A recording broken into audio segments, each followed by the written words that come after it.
Overall, I've really enjoyed this process, and I think it's been really different to processes that I've done previously. Because previously on processes, I've been surrounded by a lot of people. When I was DSM, I was in rehearsals, I was communicating a lot with all the different teams and everything. When I was on costume, we worked all together. When I've helped construction, it is a massive team effort because you do a lot of lifting and producing, and to get things done efficiently, you've got to do a lot of communicating. Where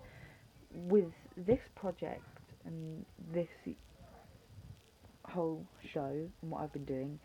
I've been very solitary, and I think it's really refreshing because I have a tendency to take on too much work. Where with this, there's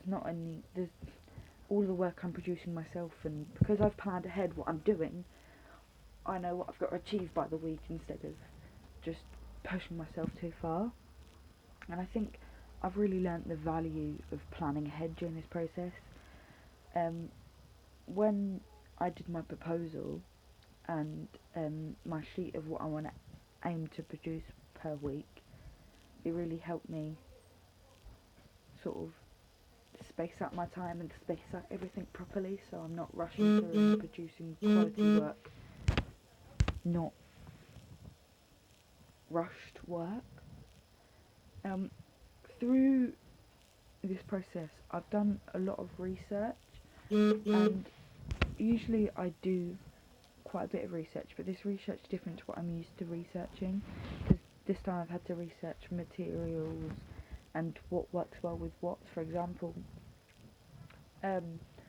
after speaking to Cooper, I realised I had to order fire retardant um, polystyrene, and polystyrene can be melted by specific glues, so I've had to research what glues we've already got will work with polystyrene, and I've had to do a lot of costing up, where on the ASM team I've had to do like figuring out the receipts and how much I've spent, but this is sort of a whole different level because we've got a really tight budget, so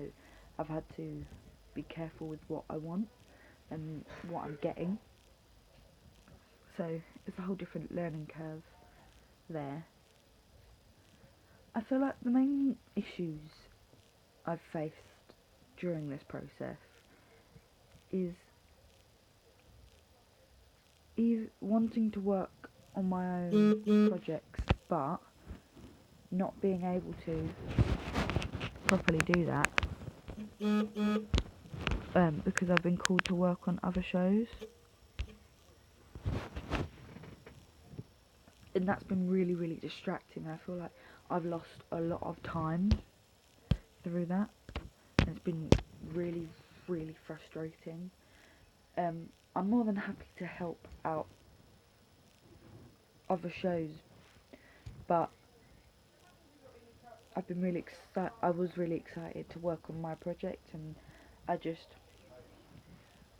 I wish there was something I could do about the time, because I've not been able to finish my project, and I'll be able to finish it before the show goes out and before Tech Week, but I wasn't able to finish it in the timescale that I wanted to finish it in, and for me, that's quite frustrating. And I guess I can learn from it, and I can, and what I learn or what I have learned is sometimes you just need to prioritize what I'm doing. As um, I did 3 shows, and the other people pulling the curtain only did 2 shows, and I guess um, one of the people pulling the curtain has already finished their final project, so I could have asked them to do the third date, and therefore I would have had the daytime, another whole day to work on everything. But I have learned a lot during this process, and I feel like practicing doing a CV, practicing doing a cover letter was really useful, and I've actually used that practice and secured a job in the industry as a casual technician. So I guess the more I practice, and the more useful it's going to be, and the more I'm going to be able to sell myself for in the future if I want jobs. Um, yeah, I feel like my main strengths during this process has been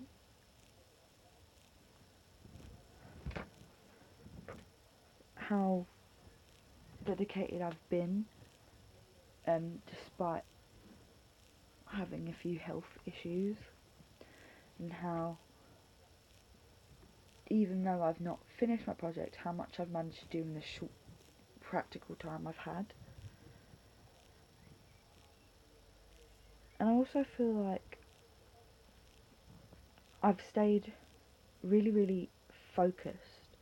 during this, where sometimes I get quite easily distracted by other people, but because I'm not working in a team, I haven't got that distraction, so I feel like I've managed to do a lot more. I feel like if I was to do this process again, the one thing I would change is maybe telling people no. Like, I helped out making the model box for with the set design team because the workshop tutor wasn't in, but I feel like if I had said no and let them get on with it, I would have had a little bit more time to work on my own things. Even though the tutor's not there, I could have taken my own initiative. Um, Also, if I was to do the project again, I wish there would have been a bit more budget, so I could have played around with it a little bit more. I've had to use a lot of resources already there, and I feel like it's taught me to be resourceful. And one of the things I would like to be in the future is work for the National Theatre in the props making department. I feel like it would be a really interesting job, like maybe doing an apprenticeship or a traineeship there, and it's something that I've seriously considered as a future option. And resourcefulness is probably a skill they look for. Time management is a skill I've looked for, and I'm glad I've learned how to manage my time, how to stay organised, the point of planning ahead, the point of doing my research properly, because those are all skills I can take forward into future life. Like with this casual technician job, I can take like the skills I've learned, like how to rig properly from being at theatre, and all these skills I've learnt along the way. I feel like have helped me get to where I am right now. And from this process, I've realised that I can learn something from everything I do, and that's a really important thing that I'm going to take forward with me into life and my career.